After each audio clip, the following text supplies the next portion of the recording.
Oke, sekarang kita fokus membahas tentang teori perdagangan internasional. Teori yang mendasari perdagangan internasional ini banyak sekali. Kita bisa klasifikasikan menjadi 4. Yang pertama adalah teori pra-klasik, kemudian teori klasik, teori modern, dan teori saat ini atau contemporary teori atau current teori. Nah, teori pra-klasik ini masuk di dalamnya adalah teori merkantilisme. Nah, teori merkantilisme ini yang kemudian nanti dikritik oleh teori klasik. Nah, teori klasik ini berkembang mulai dari pemikirannya Adam Smith yang terkenal dengan absolute advantage theory, ya, absolute advantage theory. Kemudian pemikiran Adam Smith di dalam perdagangan bebas yang absolute advantage theory ini kemudian dikritik oleh David Ricardo. Hasil kritikannya dari absolute advantage ini, David Ricardo menamainya comparative advantage. Karena apa? Karena tidak ada suatu negara mempunyai keunggulan secara absolut. Kalaupun ada adalah keunggulan secara komparatif. Nah, misalnya apa? Misalnya cost comparative advantage. Adanya keuntungan atau keunggulan komparatif dari sisi labor, misalnya efisiensi terhadap penggunaan tenaga kerja, misalnya produktivitas tenaga kerja atau production comparative advantage. Ini adalah dua isu kritik yang dimunculkan oleh David Ricardo terhadap teori absolute advantage-nya Adam Smith. Nah, kemudian teori ini dianggap kurang memadai, maka muncul teori modern. Teori modern ini misalnya dilansir oleh Elie Hexer dan Bertie Ohlin. Elie Hexer dan Bertie Ohlin itu memunculkan teori yang disebut dengan the proportional factors theory. Kemudian tidak hanya ini, Leontief memunculkan sebuah teori yang disebut dengan paradoks Leontief. Kemudian muncul beberapa teori lagi seperti teori opportunity cost yang dibuat oleh Harberler. Ya, Harberler ini menggambarkan tentang indifference curve dan purchasing power parity yang konstan terhadap cost, dan indifferent curves dan PPC increasing cost. Setelah itu muncul teori lagi yang terkenal dengan analisis manfaat perdagangan internasional yang dibuat oleh Edgeworth dan Pauli digambarkan dalam bentuk box diagram. Kemudian muncul teori-teori berikutnya adalah comparative advantage matrix. Kemudian ada muncul analisis kombinasi teori perdagangan internasional tentang keunggulan komparatif teori perdagangan atau trade pattern. Ini masuk ke dalam teori-teori modern. Nah, teori modern ini juga kurang mencukupi kalau dilihat dari sisi kontemporer atau dalam perspektif sekarang ini. Maka muncul teori internasional product life cycle theory atau IPLC, ya, International Product Life Cycle Theory. Kemudian Michael Porter memunculkan teori tentang competitive advantage of nation. Ini yang sangat terkenal teori ini, teorinya Michael Porter itu. Competitive advantage of nation.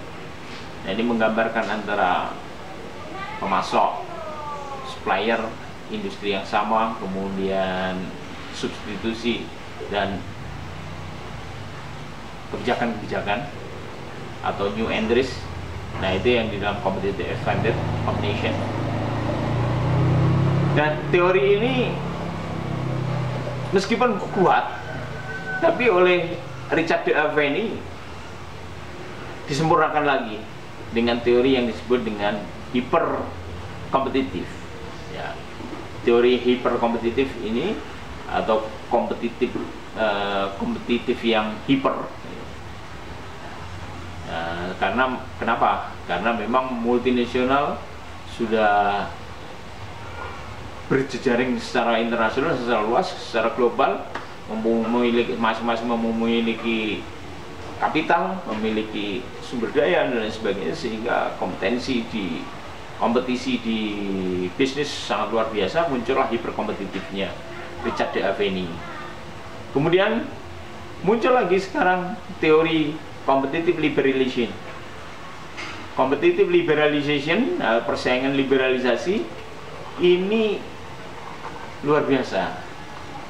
Ya, semakin memberikan warna tersendiri dari berbagai teori-teori itu. Nah, saya akan bahas tentang IPLC, International Product Life Cycle. IPLC ini dikembangkan dari basis teori marketingnya Vernon tentang siklus kehidupan produk atau product life cycle. Nah, tahapan siklusnya Vernon menggambarkan ada 5, yaitu inovasi lokal, kemudian dilanjutkan dengan inovasi di luar negeri, kemudian mengalami masa maturity, kemudian memunculkan kondisi imitasi di luar, kemudian muncul pembalikan. Nah, ini yang dikembangkan oleh Vernon di dalam teori marketing, sehingga ini memunculkan International Product Life Cycle Theory. Nah, kalau yang competitive advantage of nation yang dikembangkan oleh Michael Porter, ini melihat dari 4 faktor penentu. Yang pertama adalah faktor kondisi atau condition factors. Condition factors ini meliputi natural resources atau sumber daya alam, human resources, sumber daya manusia, ilmu pengetahuan dan teknologi, saintek, kemudian capital atau modal, dan infrastructure. Itu masuk dalam faktor condition. Yang kedua adalah demand condition. Demand condition ini adalah kondisi permintaannya. Secara detail dia dilihat dari komposisi permintaannya seperti apa, ukurannya bagaimana, pola permintaannya juga seperti apa, terutama pola permintaan rumah tangga, pola permintaan konsumsi, kecepatan pertumbuhan pasarnya berapa, dan tren globalnya seperti apa. Itu demand condition. Kemudian yang dicermati pula adalah related and supporting industry. Related and supporting industry ini adalah hubungan dengan pemasok dan value chain yang ada sebagai dukungan dari bisnis itu. Kemudian dari yang faktor yang keempat adalah firm strategy structure and rivalry. Ya, struktur strategi perusahaan dan persaingannya. Seperti apa tingkat persaingannya itu, ketat atau kuat. Nah, itulah yang dikembangkan oleh Michael Porter.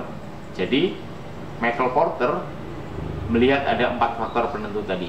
Yang pertama adalah factor of conditions, kemudian demand condition, kemudian related and supporting industry, yang kemudian yang keempat adalah firm strategy, structure, and rivalry.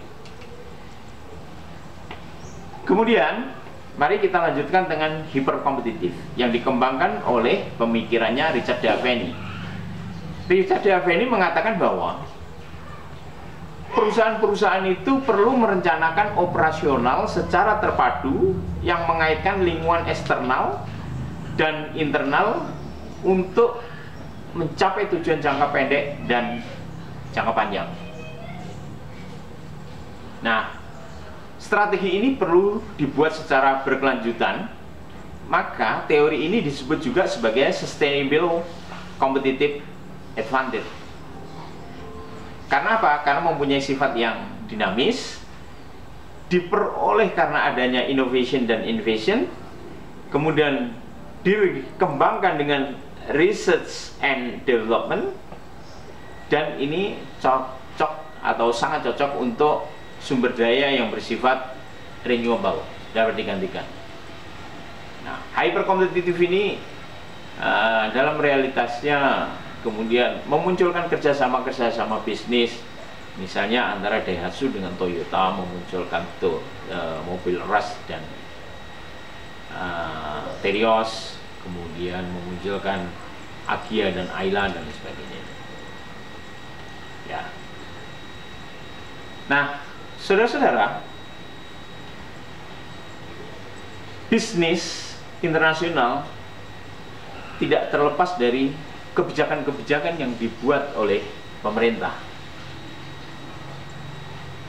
Kebijakan-kebijakan di dalam bisnis internasional yang paling mendasar adalah dua, yaitu kebijakan impor dan kebijakan ekspor. Itu seperti apa?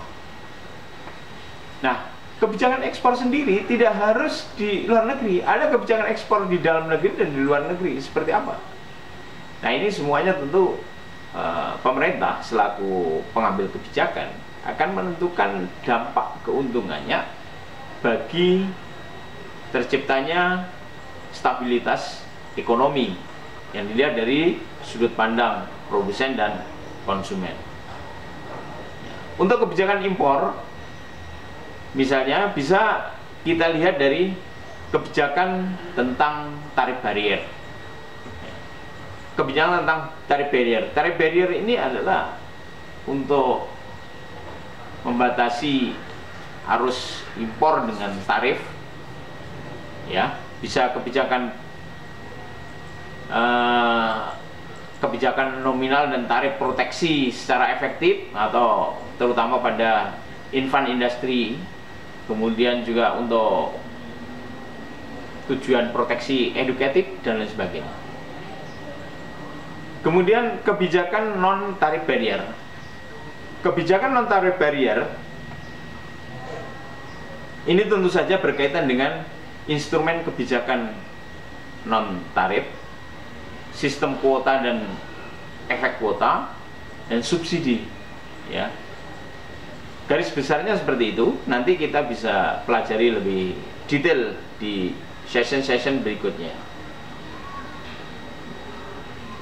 Pemerintah selain memunculkan kebijakan ekspor dan kebijakan impor, pada dasarnya ada beberapa kebijakan pendukung bisnis internasional, yaitu kebijakan perdagangan seperti kebijakan dumping, kebijakan tentang internasional kartel dan lain sebagainya. Ini hal-hal sensitif, hal-hal yang membutuhkan kerja-kerja politik dan strategi nasional, dan ini perlu akan kita bahas, tetapi ini nanti di session-session akhir dari materi perkuliahan dalam satu semester ini. Kemudian ada juga kebijakan perdagangan internasional yang dikaitkan dengan kemampuan keterkaitan dengan industri. Saya rasa itu dulu yang saya bahas. Terima kasih.